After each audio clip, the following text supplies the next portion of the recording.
Work smarter, not harder. You often hear that expression, but what does that really mean? Hi guys, my name is Liz. I am an epidemiologist, a plant-based nutrition specialist, and a health coach. And in this video, I'm going to talk to you about how you can actually work smarter through the use of SMART goals. How often do you set a goal for yourself and then find that already 2 days later, you've completely forgotten about that goal that you set? For me, to be honest, it happens all the time. So today I am going to teach you a technique that I use with my clients and in my own life when I've got a goal that is really important to me and I really want to see sustainable progress towards what I want to see in my life. So we are going to talk about SMART goals. What are SMART goals? It's a technique that is used by health coaches, by psychologists in public health, probably by a lot of other people too. And SMART goals are a type of goal that you set that is much more sustainable and that people have much greater success in. I'm going to break down for you what a SMART goal is, and by the end of the video, you should have a much better understanding of why people have greater success when they start SMART goals and how you can incorporate them into your own life. SMART is actually an acronym, and I'm going to break that down for you. But I want to use an example that will maybe help you to understand a little bit more clearly what I'm talking about. So let's say, for example, that you want to get a bit more exercise. Maybe you enjoy going out for walks, and so you decide, okay, I'm going to go for more walks, and that will be my goal. So that is usually as far as most people get. They come up with some sort of idea of what they want to do. That's great. That's a good start. But when you stop there, then that is often what causes people to fail in the goals that they set for themselves. So let's continue with this walking example. And starting with the letter S. S stands for specific. When you're setting a goal, you need to be incredibly specific with yourself about what you're going to do. Some people don't even get as far as saying, I'm going for more walks. They just say, I want to get more exercise.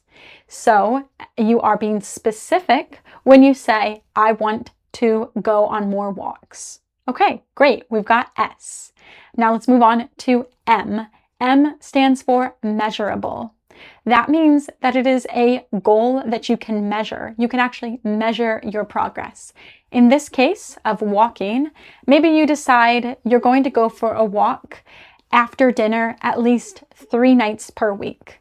Okay, 3 nights per week. That is something that you can check off and you can show that you have done that. You can make a note, a log, whatever you want to use to track it, but you can write down how many times you went for a walk after dinner. A is for attainable.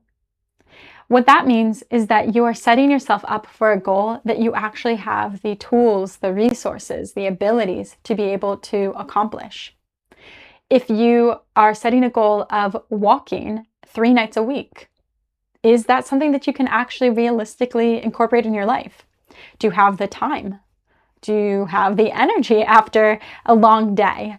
Do you have walking shoes that you can use or a comfortable, safe place where you can go out walking? These are all important questions to ask yourself when you are trying to determine whether or not your goal is actually something that is realistically attainable for you. And you need to be really honest with yourself here. If you would like to exercise more, you know you enjoy walking, but you can't remember the last time you went out for a walk, maybe walking 3 nights a week is not yet attainable for you. Maybe it would be better to start out with walking 1 night a week after dinner.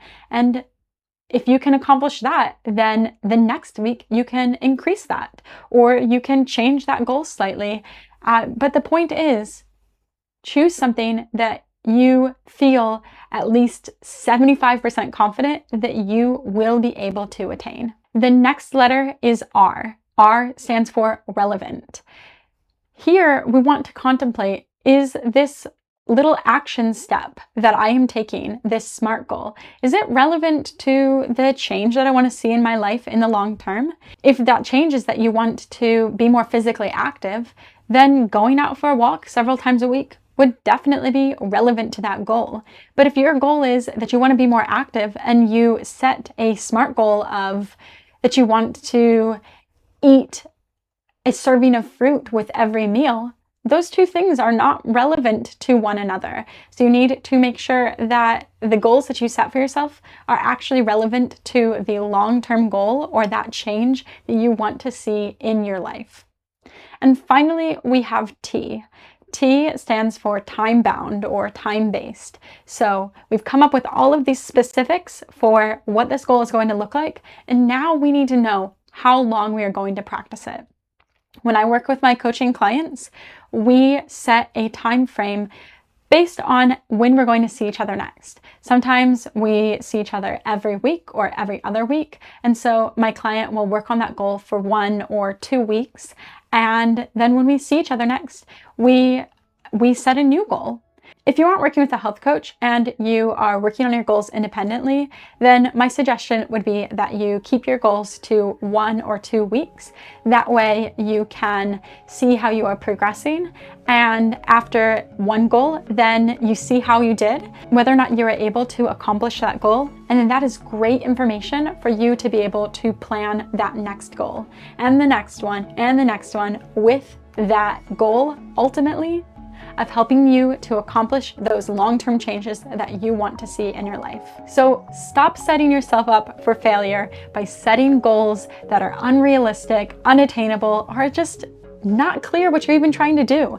Make your goals smarter so you can set yourself up for success.